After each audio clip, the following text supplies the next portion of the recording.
Uzreiz arī saku, ka visi attēli, ko jūs šeit redzēsiet, mākslīgā intelekta ģenerēti, tāpēc daži no viņiem izskatīsies nedaudz dīvaini, bet man šķiet, ka viņi atsvaidzina kopumā nu, tādu tēmu, par kuru ir diezgan grūti dabūt plašu sabiedrības uzmanību. Mums pagājušajos gados bija 2 projekti, kas ir saistīti ar vidas jautājumiem, kas priekš providus ir ļoti netipiski. Un mēs tur bijām iesaistīti nevis tāpēc, ka mēs esam eksperti vidas jautājumos, mēs tādi neesam, bet tāpēc, ka mēs varam palīdzēt saprast, kādas iedzīvotāju iesaistas metodas darbojas vai nedarbojas. Abi šie projekti bija eksperimentāli. Gustavs, kas mēs bijām 2 organizācijas no Latvijas tādā lielākā konsorcijā, jau pastāstīja par Code Europe projektu par vides gaisa kvalitātes konsultācijām 10 Eiropas pilsētās, bet paralēli mums bija vēl viens eksperimentāls starptautisks projekts, daudz mazāks. Tur mēs kopā ar poliešiem un lietuviešiem mēģinājām saprast, cik viegli vai sarežģīti ir pierunāt cilvēkus, sniegt savu viedokli arī par vidi saistītiem jautājumiem, bet tad, ja iniciators ir pati pašvaldība. Tāpēc mums bija sadarbība ar vairākām pašvaldībām. Tā kā es varu tikt uz priekšu. Latvijā un līdzīgi sadarbības bija arī Polijā un Lietuvā mūsu sadarbības organizācijām. Latvijā mēs strādājām ar Liepāju, Valmieru, Mārupas novadu un Smilteni.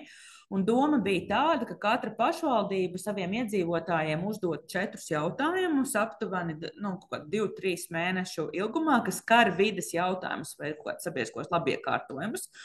Un finansētājs bija Baltijas jūras valstu padome. Un platforma, kur notika konsultācijas, bija tāds eksperimentāls startups balstīts Lietuvā, saucās Politics. Lietuvā viņi bija jau diezgan aktīvi un jau diezgan populāra un atpazīstama platforma, un viņiem interesēja, kas notiktu, ja šāda veida konsultācijas notiktu citās valstīs. Tāpēc bijām piesaistīti arī mēs un poļi, bet mums nebija jātaisa nekādas platformas, visas tās konsultācijas notika tur. Šis projekts ir eksperimentāls, līdz ar to tam ir labs sausais atlikums un arī tāds neizdošanās stāsti. Tas labais sausais atlikums ir lielākoties par to, kādas kvalitātes priekšlikumi beigās no tā procesa iznāca un arī kādus secinājumus 4 Latvijas pašvaldības sev paņēma attiecībā uz to, kā vajag un kā nevajag organizēt sabiedriskās apspriedes. Bet ja mēs ejam caur sākotnējo projekta ieceri, mēs redzam, ka sevišķi labi nebija tādā ziņā, ka mums bija ļoti grūti dabūt cilvēkus piedalīties šo Latvijas pašvaldību organizētajās apspriedēs tajā konkrētajā platformā. Mums tas nāca stipri grūtāk nekā lietuviešiem. Šeit ir maz cipariņi, bet uz tajā prezentācijā, bet var redzēt, ka viņi katrā konsultācijā varēja nodrošināt kaut kādus dažus 100 cilvēku dalību. Mums tas bija stipri grūtāk, ja pirmajās konsultācijās mēs to sliekšņi arī pārvarējām, tālāk mums tas gāja grūti, poļiem arī gāja grūti, bet kas vienkārši rāda, ka dēļ tā, ka mums šīs platformas bija neatpazīstamas, mums nebija to dabisko priekšrocību, kas ir lietuviešiem, dēļ tā, ka vienkārši lietuvieši zināja, kas tā ir pa platformu un uz kurieni cilvēki tur iet. Bet vienlaikus tas bija daudz sarežģītāk, nekā mēs bijām domājuši sākotnēji, un es tūlīt paskaidrošu, kāpēc. Kāpēc mēs vispār uz kaut ko tādu parakstījāmies? Tāpēc, ka šeit tāda bija eksperimentāla pretenzija šiem organizētājiem, un viņi arī ir ļoti korekta. Viņi Lietuvā spēja ne tikai panākt, ka cilvēki aizpilda pašvaldību organizētās konsultācijas, bet arī pēc tām atbildēm saprast, cik lielā mērā tās ir vai nav reprezentatīvas sabiedrībai kopumā.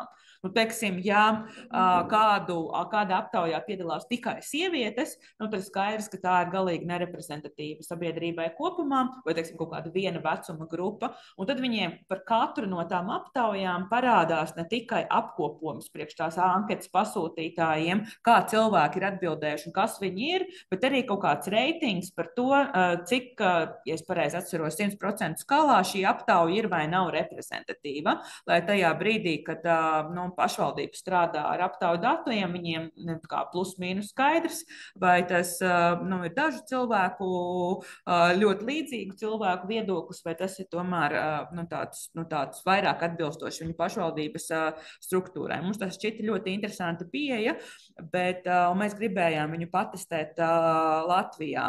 Bet izrādījās, ka mums ir grūti dabūt cilvēkus pat uz šo platformu dažu iemeslu dēļ.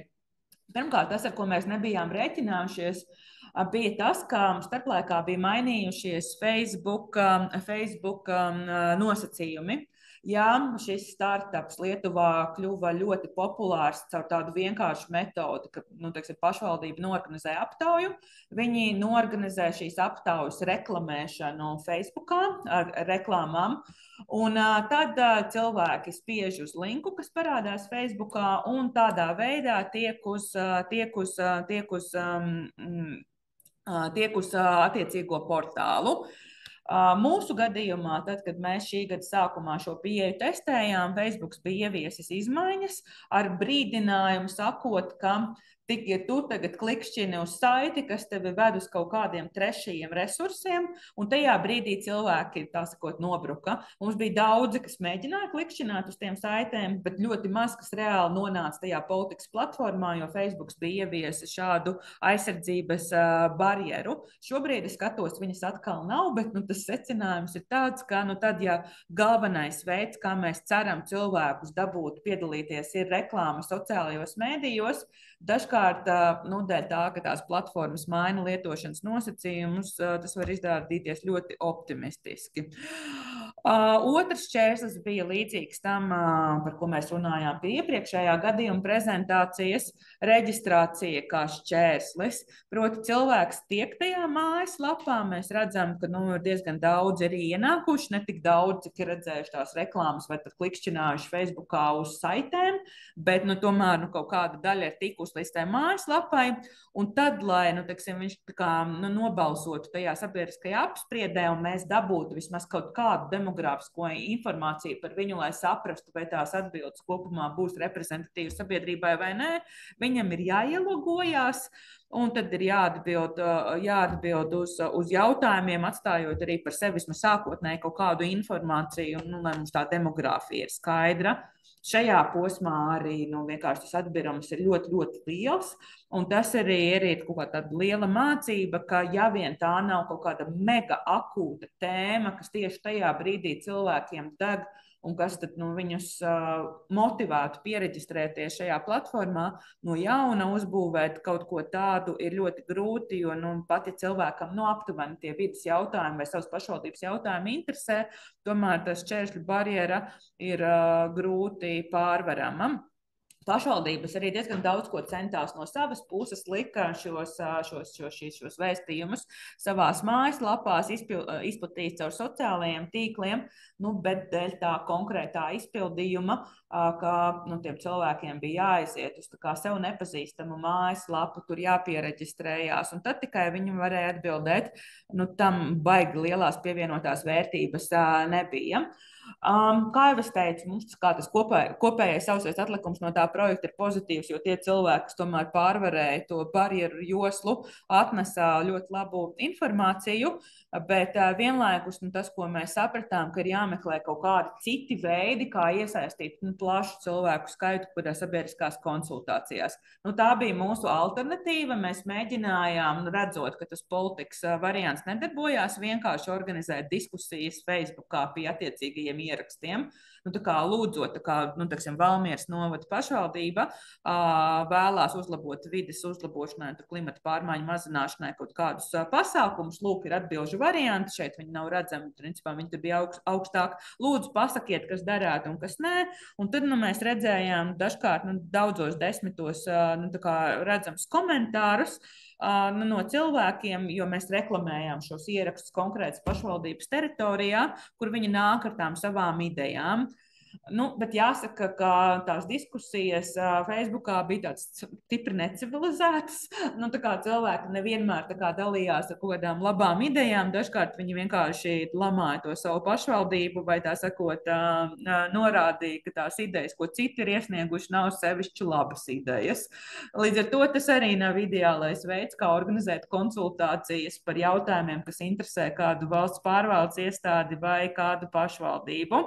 Ideālā gadījumā, ja Facebookam tajā brīdī būtu tāda aptaujas funkcija, tas ļoti daudz ko būtu atrisinājis. Mēs nebūtu sasnieguši to ambīciju, ka mēs joprojām nezinām, to diez vai Facebook iedotu datus par to, cik reprezentatīvi ir tie cilvēki, kas ir aizpildījuši attiecīgo anketu, bet, to vieglums cilvēkiem atbildēt uz pašvaldību jautājumiem būtu nesalīdzināmi labāks nekā tā pieeja, kas mums bija iespējama. Līdz ar to 4 galvenie secinājumi no šī projekta, ka nav brīnumlīdzekļu, ka noorganizēt tādas plašas un vienlaikus reprezentatīvas sabiedriskās konsultācijas interneta vidē Latvijā ir ļoti, ļoti sarežģīti, ka tai tēmai ir jābūt vai degošai, vai arī tur ir jāiegulda ļoti daudz darba, un pat, ja tu ieguldi tur ļoti daudz darba, tas jautājums ir, vai tas ir tā vērts. Otrs secinājums ir, ka sociālajie tīkli nevar īsti paļauties, ka tie noteikumi un tā funkcionalitāte, kas šobrīd ir platformā, kā Twitter vai X vai, Facebookam, ka viņi ļauj tur taisīt dažādus polus, ka tāda pati funkcionalitāte būs pēc mēneša, pēc gada, it sevišķi tad, ja tas, ko tu no viņiem gribi, ir iziet ārā no šīs platformas uz kaut kurieni citurieni un tur sniegt kaut kādu izvērstāku viedokli. Tāpat ir skaidrs, ka jebkuras reģistrācijas prasības principā samazina līdzdalību, bet dažkārt vienkārši nav alternatīvas, jo savādāk tu nevari garantēt, ka tas nav viens un tas pats cilvēks, kas tur 20 vai 30 dažādas anketas ir aizpildījis. Droši vien, arī mūsu secinājums no abiem projektiem, gan no šī, gan no tā, par ko Gustavs stāstīja, ir, ka labākā alternatīva ir kombinēt klātienes un attālinātās konsultācijas, kur pamatā cilvēki piedalās klātienē, tiek uzdoti kaut kādi jautājumi, tie, kas ir pieslēgušies digitāli caur slaido vai vienalga caur tiem QR kodiem, kaut kur tiek kaut kādā resorā, un tad viņi piedalās tajā apspriedē. Līdz ar to droši vien, ka kaut kāda hibrīda pasākumi ir labāks veids, kā noorganizēt apspriedes par kaut kādiem jautājumiem, nekā vienkārši ievietot kaut kur internetā kādu aptauju, nezinot, kādā veidā viņu izplatīt tālāk caur cilvēkiem, ne arī cik tās saņemtās atbildes ir reprezentatīvas. Tāpat tās, ja mēs domājam par kaut kādām labākām alternatīvām, kā organizēt konsultācijas ar cilvēkiem, dažkārt par tām ir vērts maksāt, un tā maksa būs mazāka nekā projektu izmaksas. Ja man būtu tagad jāizvēlās, es droši vien dotos pie SKDS vai Kanter vai Nordstat un vienkārši palūgtu izmantot viņu web paneli. Uzdot tos pašus jautājumus, viņi tā sakot, pajautātu tam savam web panelim, kas jau ir reprezentatīvs. Un labi, tas būtu padārgi, bet tā sausais atlikums droši vien, ka būtu labāks un reprezentatīvāks nekā tas, ko mēs šobrīd varam dažādi eksperimentējot panākt internetā. Tā nav sevišķi iedvesmojošs skatījums attiecībā uz digitālajiem apspriešu veidiem, bet vienlaikus, acīm redzot, tur ir nākotne, ka tur ir kaut kāds iemesls, kāpēc socioloģiskās firmas šāda veida pakalpojums tiešām arī piedāvā kā pakalpojumus, un ir arī kaut kāds iemesls, kāpēc nav tik viegli uztaisīt kaut kādu labāku alternatīvu, kas būtu balstīta uz domu, ka vienkārši cilvēki nāks un tur kaut ko klikšķinās un kaut kāds daudz idejas sniegs. Paldies, tas ir svarīgākais no manis.